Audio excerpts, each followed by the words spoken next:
today is bigger than ourselves. It's about the dreams of our parents.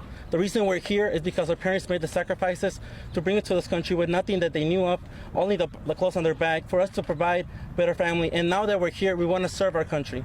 We want to serve our parents' memory, our community.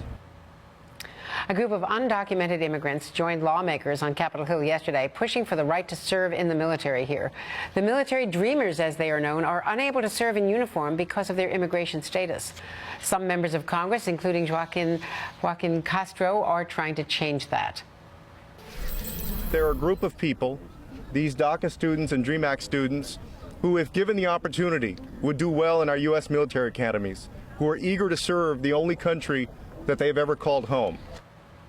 And I'm joined now by Congressman Joaquin Castro from Capitol Hill. And here with me is one of those military dreamers, Miriam Zamudio-Coria. Thanks and welcome very much. Thank you for having Miriam. me here. It's great to see you here. I wanted to ask the Congressman first.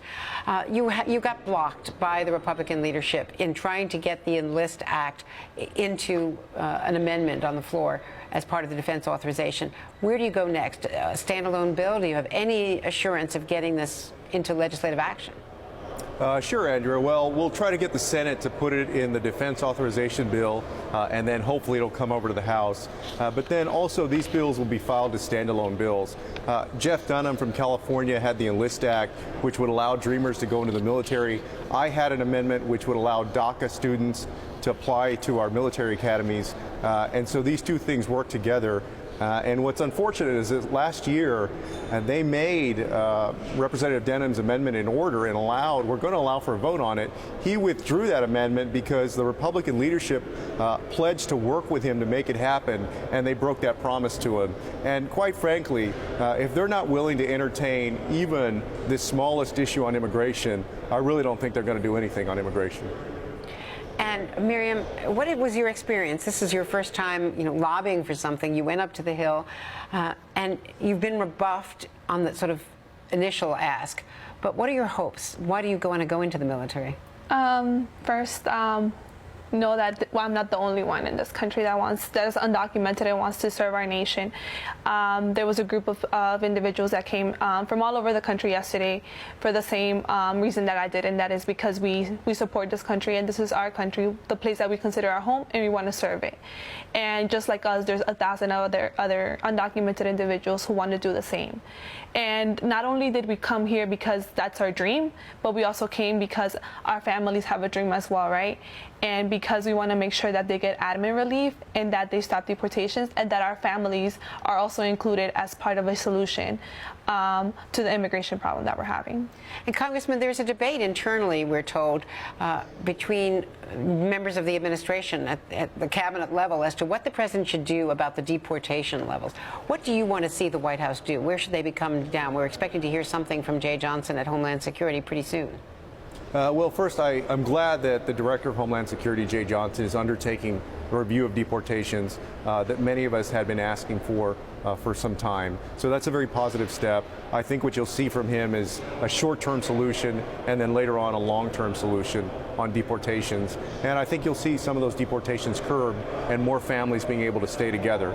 But all of that is just a bridge measure. Ultimately, the Congress has got to pass comprehensive immigration reform, and Republicans have got to allow a vote on it. It would pass if they did, and it's clear that the majority of Americans, an overwhelming majority, want this to pass. Congressman, do you think that the Republicans are blocking you on this because they now realize after the midterms that it would give a leg up to Democratic candidates if the administration and Congress achieve something on immigration this close to the midterm elections? Oh, I think as this with many other issues, they see everything that might happen here at the Capitol as a victory, a potential victory for the president, and they want to deny the president any kind of victory. But while doing that, they're hurting the country. They're not hurting Democrats. They're hurting these young students, and they're hurting the nation. Now, Miriam, the White House was able to act on the Dreamers. You're a Dreamer, and you're in community college, and so you've got a deferral. So your hopes are You want to get into the military, but what happens if you can't get into the military when you get out of school? Being able to continue my education, right? Ultimately, like you said and mentioned before, my ultimate goal is actually to serve this country and be allowed to join the military. But if not, to be given the opportunity even to continue my education, which I can't either, because we don't have state aid in New Jersey, and because also the government in general is not allowing undocumented students to continue their education, not providing the resources that we need. And ultimately also for my family also needs relief. I have a sister who wasn't able to apply for deferred action, who missed it by a month. My family is still under threat of deportation, and I think a lot of dreamers want our families to stop living that fear of getting deported at any moment. Well, just speaking for myself, our country is so lucky to have you and your family and dedicated young people like you. So we wish you well. We hope to stay in touch and follow your story. And Congressman, I want to make sure it is you that I'm talking to and not your identical twin. We know we're going to be seeing a lot more of him. I know you can't talk about it, but he has been talked about potentially for HUD.